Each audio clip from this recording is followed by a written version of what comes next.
En suivant la piste de la chaussée romaine qui traversait les Pyrénées occidentales, la société scientifique Aranzadi a immédiatement compris le potentiel archéologique des environs. Différents gisements archéologiques de l'époque romaine ont d'ailleurs été découverts aux abords de cette fameuse voie.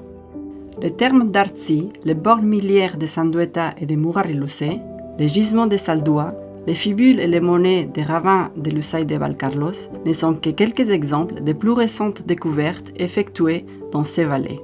Ces gisements viennent s'ajouter à la liste des sites découverts plusieurs années auparavant par d'autres chercheurs qui comprennent notamment les nécropoles d'Ateabalsa, d'Otegui, l'anneau de Roncevaux ou encore les gisements romains de Donasarre à Saint-Jean-le-Vieux.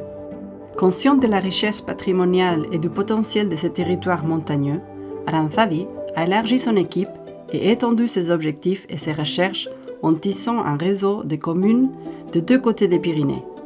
Le projet transfrontalier Pyrénéeus a alors pris son essor grâce aux fonds reçus de l'Eurorégion. Parmi les activités programmées dans le cadre de ces projets, on trouve notamment les recherches concernant les gisements romains de Donasarre. Il s'agit d'un projet regroupant des archéologues et des étudiants de l'Université de Pau, les Pays d'Adour, le laboratoire Iker et Ira, l'Université publique de Navarre et l'Université publique du Pays basque. L'équipe qui a travaillé sur ce site au cours de l'été 2024 était loin d'imaginer qu'elle y trouverait enfoui un joyau vieux de 2000 ans.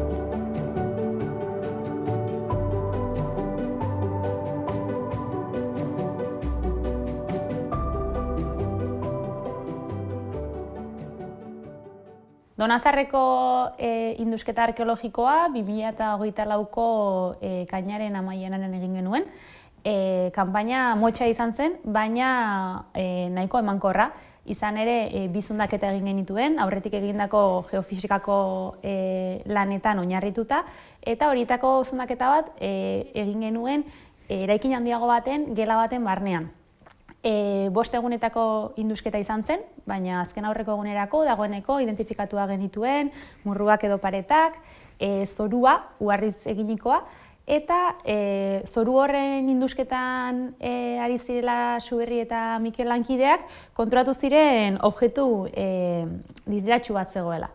Eta hor ja pixka bat emozioak eta momentu hunkigarria izan zen, izan ere erraminta finagoarekin industen hasi ginen, prozesu guztia grabatu egin zen baita ere, eta ohartu ginen urrezko eraztun bat zela bertan zegoen objektua.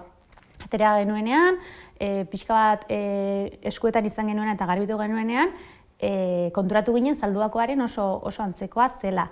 Hala ere, nola etzen espezialistarik metalezko objektuetan aditua zena terrenoan bertan, egin genuen lehenengo gauzetariko bat izan zen argazki bat atera eta zuri bidali Fani. Ez dakit gogoratzen zeran. Je me souviens bien avoir reçu cette photo sur mon téléphone et je me suis dit, tiens, mais quelle chance de retrouver encore une bague en or sur une petite surface comme ça.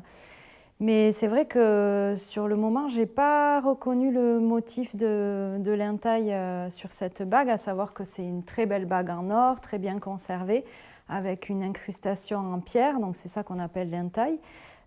Et cette pierre est gravée d'un motif. Et ce motif-là, sur le moment, je n'ai pas pu l'identifier, donc il a fallu que j'aille faire des recherches en bibliothèque pour trouver des comparaisons. En fait, le motif, c'est celui d'un soldat ou d'un guerrier qui se tient debout, il s'appuie sur sa lance, il a un petit déhanché à la romaine, il regarde un glaive qu'il tient dans son autre main et il a un bouclier posé au sol. En fait, c'est un motif qu'on retrouve sur d'autres bagues qu'on a retrouvées en Gaule romaine. On connaît 2-3 exemplaires, donc 2 en Charente-Maritime et 1 en Bourgogne, si je me souviens bien. Ce n'est pas le même motif sur la bague de Saldua que sur la bague de Donasarre. À Donasarre, c'est un soldat qui est représenté. À Saldua, c'est la déesse Fortuna, la déesse de la fortune, qui est représentée avec un gouvernail pour guider le destin des hommes, la corne d'abondance avec des épis de blé qui représentent la richesse et la prospérité. C'est vrai que c'est deux bagues qui sont de très très belles factures, deux bagues en or, mais qui sont aussi différentes de par la forme. La bague de Zaldua est un peu plus trapue que celle de Dona Saare, et le style de la gravure sur l'entaille n'est pas tout à fait le même. La silhouette du soldat de Dona Saare est très fluide, très simplifiée. La silhouette de la divinité Fortuna sur la bague de Zaldua est beaucoup plus marquée avec des sillons, des traits obliques, etc. Donc c'est deux styles de gravure différents, mais on est à peu près dans la même période au niveau de la datation, donc sur les 2 premiers siècles après Jésus-Christ. C'est vrai que la présence de ces objets en or de très belle facture témoigne de l'intégration de ces agglomérations dans le monde romain. On est vraiment en lien avec le reste de l'Empire. Le fait qu'on retrouve ces objets en fait, qui viennent sûrement des grands centres de production, d'orfèvrerie de l'Empire romain, prouve qu'on est pleinement lié aux courants commerciaux du reste de l'Empire.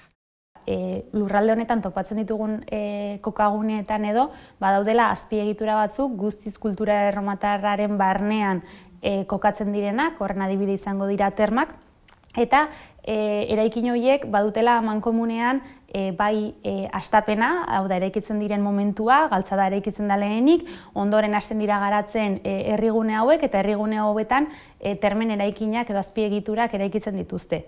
Bai Zalduan eta Donazarren eraikuntza momentu hori oso antzekoa da edo momentu edo fase berean sortzen da, Kristo aurreko mendearen azken amaieran edo Kristo ondorengo lehenengo mendearen hastapenetan, baina hasieraz gain ikusten dugu ere amaiera momentu beretsuan izango dutela. Izan ere, bi guneak ez dute Kristo ondorengo bigarren mendeko kronologia gainditzen. Honek denak erakusten digu lurralde honetan zeudela amankomuneko dinamika batzuk Pirineoen bi aldeetan galtzadarekin erabaldotuta zeudena, galtza izango dalako lurraldeko bizkarrezurra, baina aldi berean galtzada honek egiten duena da konektatu mendiko lurralde hau imperioko beste lurralde batzuekin. Eta bertatik etorriko dira ideiak, objektuak, salgaiak, kultura, eta horrek egiten duena da gune honetako bizimodua eta gune honetako joerak eta dinamikak sortzea.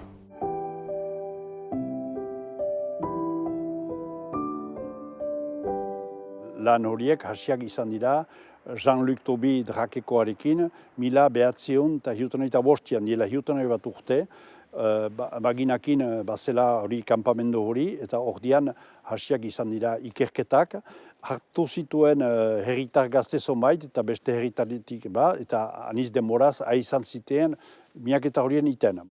Eta gero, atzeman zituen aniz gauza, bai anforak, bai ceramikak, basozko zonbait untzi, eta horiek burdinetik eta ordian gero kontseilu orokorrak egin zuen aterbe bat, zenta atera zituen, ordian atera izan zituen termo batzu, eta ordian agri zen jendeak bizi izan zirela lehengo erromatoak leku hortan.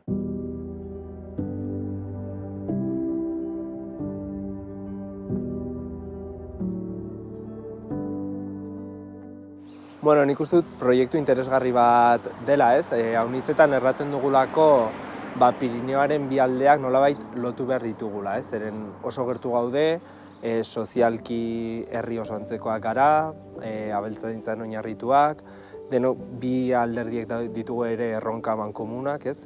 Bai despopulazioaren inguruan, bai gazteak herrian gelditzeko beharraren inguruan, hizkuntza eta kultura amankomuna daukagu, baina haunitzetan inposatutako muga horrek haunitz bere izten gaitu, ez? Eta nik uste dut horrelako proiektuek laguntzen dutela, eta jarri dugu hazi bat proiektu honekin, adibidez Donazarreko herriarekin harreman bat lantzen hasteko. Gu izan gira han ikusten, hek ere bai hemen, konferentzian ere hemen zituen, eta geostik ere elgar ikusi dugu luzairen, eta agian olo-ola segituko dugu, eta miaketak ere guk nahi nuzke olo-ola segiazi.